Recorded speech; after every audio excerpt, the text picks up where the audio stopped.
Bismillahirrahmanirrahim. Assalamualaikum warahmatullahi wabarakatuh.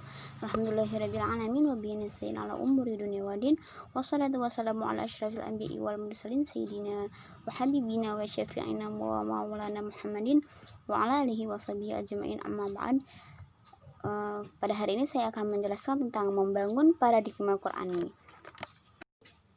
Secara etimologis, kata paradigma berasal dari bahasa Yunani yang asal katanya adalah paradigma. Para mengandung arti di samping, di sebelah, dan keadaan lingkungan. Digma berarti sudut pandang, teladan, arketip, dan ideal. Dapat dikatakan bahwa paradigma adalah cara pandang, cara berpikir tentang suatu realitas. Adapun secara terminologis, paradigma adalah cara berpikir berdasarkan pandang dan yang menyeluruh dan konseptual terhadap suatu realitas atau suatu permasalahan dengan menggunakan teori-teori ilmiah yang sudah baku, eksperimen, dan metode keilmuan yang dapat dipercaya. Yang dimaksud sebagai paradigma adalah mode of thought yang mendasari keseluruhan hidup seseorang, masyarakat, atau suatu bangsa. Kalau kita ingin mengakui secara jujur, sesungguhnya sistem global yang mendominasi masyarakat dunia di abad modern saat ini adalah sistem yang lahir dan mengkristal dari paradigma filsafat barat modern. Pentingnya paradigma dalam kehidupan. Al-Quran bagi umat Islam adalah sumber primer dalam segala segi kehidupan. Al-Quran adalah sumber ajaran, teologi, hukum, mistisme, pemikiran, pembaharuan, pendidikan, akhlak, dan aspek-aspek lainnya. Tolak ukur benar atau salah, baik atau buruk, dan indah atau jelek adalah Al-Quran. Jika mencari sumber lain dalam menentukan benar atau salah, baik atau buruk, dan indah atau jelek, maka seseorang dianggap tidak konsisten dalam berislam. Suatu sikap hipokrit yang dalam pandangan Al-Quran termasuk sikap tidak terpuji.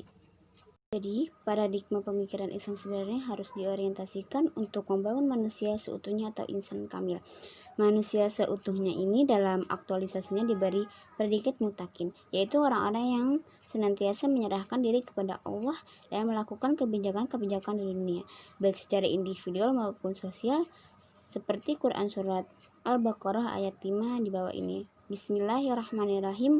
Ulaika ala hudan mir rabbihim wa ulaika humul muflihun, yang artinya mereka lah yang mendapat petunjuk dari Tuhannya dan mereka itulah orang-orang yang beruntung. Tujuan Al-Quran diturunkan: yang pertama, meluruskan akidah manusia; yang kedua, meneguhkan kemuliaan manusia dan hak-hak asasi manusia; yang ketiga, mengarahkan manusia untuk beribadah secara baik dan benar kepada Allah; yang keempat, mengajak manusia untuk mensucikan rohani; yang kelima, untuk membangun rumah tangga yang sakinah dan menempatkan posisi terhormat bagi perempuan; yang keenam, membangun umat menjadi saksi atas kemanusiaan; dan yang terakhir, yang ketujuh, mengajak manusia agar saling menolong.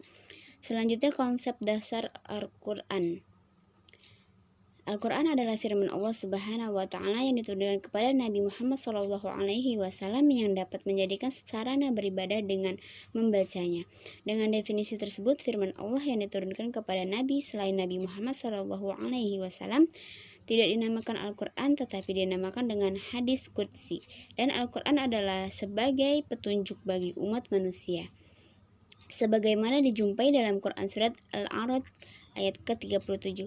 Bismillahirrahmanirrahim. Wa kadzalika anzalnahu hukman arabiyyah wa la in taba'ta ahwa'ahum ba'da ma ja'aka minal ilmi malaka minallahi minal wali wala waqin, yang artinya, dan demikianlah kami telah menurunkan Al-Quran itu sebagai peraturan yang benar dalam bahasa Arab, dan seandainya kamu mengikuti hawa nafsu, mereka telah datang pengetahuan kepadamu, maka sekali-kali tidak ada perlindungan dan pemeliharaan bagimu terhadap siksa Allah. Quran Surat Al-A'raf ayat ke-37. Sekian penjelasan pembelajaran pada hari ini, semoga bermanfaat untuk kita semua. Amin ya rabbal alamin. Wassalamualaikum warahmatullahi wabarakatuh.